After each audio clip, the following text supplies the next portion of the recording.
আসসালামু আলাইকুম, সবাইকে আজকে ক্লাসে স্বাগতম।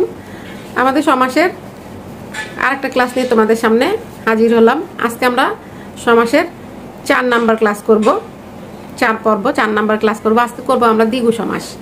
দ্বিগু সমাস যখন আমরা করব, তাহলে দ্বিগু সমাস করার আগে আমরা সমাহার, সমষ্টি বা মিলন অর্থে সংখ্যাবাচক শব্দের সঙ্গে যে সমাস হয়, তার মানে কি, দ্বিগু সমাস যখন আমরা করব আমাদের মনে রাখতে হবে সংখ্যাবাচক শব্দ আর বিশেষ্য পদ। দ্বিগু সমাসে কি থাকবে? সংখ্যাবাচক শব্দ আর বিশেষ্য পদ। সংখ্যাবাচক শব্দ আর বিশেষ্য পদের সমন্বয়ে যে সমাস হবে সেটাই কিন্তু দ্বিগু সমাস হয়ে যাবে। তাহলে যেমন আমি বলছি ত্রিকাল, ত্রি অর্থ 3, তাহলে দ্বিগু সমাসে আমরা কোন ব্যাস বাক্য ব্যবহার করব? দ্বিগু সমাসে আমরা সমাহার ব্যাস বাক্য ব্যবহার করব। দ্বিগু সমাসটা খুব ছোট্ট, একটু মনোযোগ দিয়ে শুনলেই তোমাদের দ্বিগু সমাসটা হয়ে যাবে। যেমন এখানে বলতেছে ত্রিকাল, ত্রিকাল হচ্ছে 3 কালের সমাহার। ত্রি বলতে 3 কালের সমাহার। যখন আমরা দ্বিগু সমাস করব, দ্বিগু সমাসে সমাহার ব্যাস বাক্য বসবে এবং সমাহার ব্যাস বাক্য কোথায় বসবে?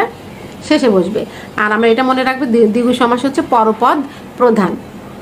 আমাদের দুইটা পদ, একটা হচ্ছে পূর্বপদ, একটা হচ্ছে পরপদ। যেমন 3 কাল বলতেছি, ত্রিকালের সমাহার 3 কাল, 3 হচ্ছে পূর্বপদ আর কালের হচ্ছে পরপদ। তাহলে দ্বিগু সমাসে কি হচ্ছে? দ্বিগু সমাসে পরপদ প্রধান হচ্ছে। আবার উদাহরণ দেখো চৌরাস্তা, চৌরাস্তা কি হচ্ছে? 4 রাস্তার সমাহার, তাহলে রাস্তাকে এখানে প্রাধান্য দিচ্ছে। বলতেছে তে মাথা, 3 মাথার সমাহার, এখানে মাথাকে প্রাধান্য দিচ্ছে। শতাব্দী, শত অব্দের সমাহার, এখানে অব্দকে প্রাধান্য দিচ্ছে। পঞ্চবটি বলতেছে 5 বা পঞ্চবটের সমাহার। তারপর বলছে যে ত্রিপদী, 3 পদের সমাহার। অষ্টধাতু, এরকম আরো উদাহরণ আছে। চতুর্ভুজ, চতুরঙ্গ, ত্রিমোহনী, 13 নদী, পঞ্চভূত, 7 সমুদ্র, এরকম আরো অসংখ্য উদাহরণ আছে। তার মানে কি, আমরা দ্বিগু সমাস করব। দ্বিগু সমাসে প্রথমে থাকবে সংখ্যাবাচক শব্দ, এরপরে আমরা সংখ্যাবাচক শব্দের সাথে কি ব্যবহার করব? সমাহার শব্দ ব্যবহার করব। আর মনে রাখবো, দ্বিগু সমাস যখন করব তখন কি হবে? বিশেষ্য। সংখ্যাবাচক শব্দের সঙ্গে কোন পদ থাকবে? বিশেষ্য পদ থাকবে। যেমন আমি বলতেছি শতাব্দী, শত অব্দের সমাহার। পঞ্চবটি, বা আমি সহজটা দিয়ে তোমাদের বুঝাই। যেমন এখানে বলতেছে তে মাথা, 3 মাথার সমাহার। মাথা তো আমরা বিশেষ্য পদ জানি, হ্যাঁ। 3 হচ্ছে সংখ্যাবাচক শব্দ, তাহলে সংখ্যাবাচক শব্দের সঙ্গে যখন বিশেষ্য পদ যুক্ত হবে তখন সেটা কি সমাস হয়ে যাবে? দ্বিগু সমাস হয়ে যাবে। তাহলে দ্বিগু সমাসে আমরা কি ব্যাস বাক্য ব্যবহার করব? সমাহার ব্যাস বাক্য ব্যবহার করব।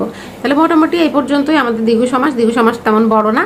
তোমাদের এখন যেই এসএসসির বইটা আছে ব্যাকরণ, ওই ব্যাকরণ বইটাতে দ্বিগু সমাস নাই, ওটা কর্মধারায় সমাসের মধ্যে ঢুকিয়ে দিয়েছে দ্বিগু কর্মধারায় বলে একটা অংশ, সংখ্যাবাচক দ্বিগু কর্মধারায় বলে। কিন্তু আমাদের আগের যে বই ছিল বা আমরা ছোট থেকে যেটা শিখেছি এসেছি, বা এইচএসসিতে এখনো দ্বিগু সমাস আছে সেহেতু আমি আলাদা করে দ্বিগু সমাসের ক্লাসটা করিয়ে দিলাম। আশা করি সবাই বুঝতে পেরেছো। তাহলে আমাদের আজকের ক্লাস এখানে শেষ করছি। আবারও সমাসের আর একটা ক্লাস নিয়ে তোমাদের সামনে হাজির হব। সবাইকে অসংখ্য ধন্যবাদ।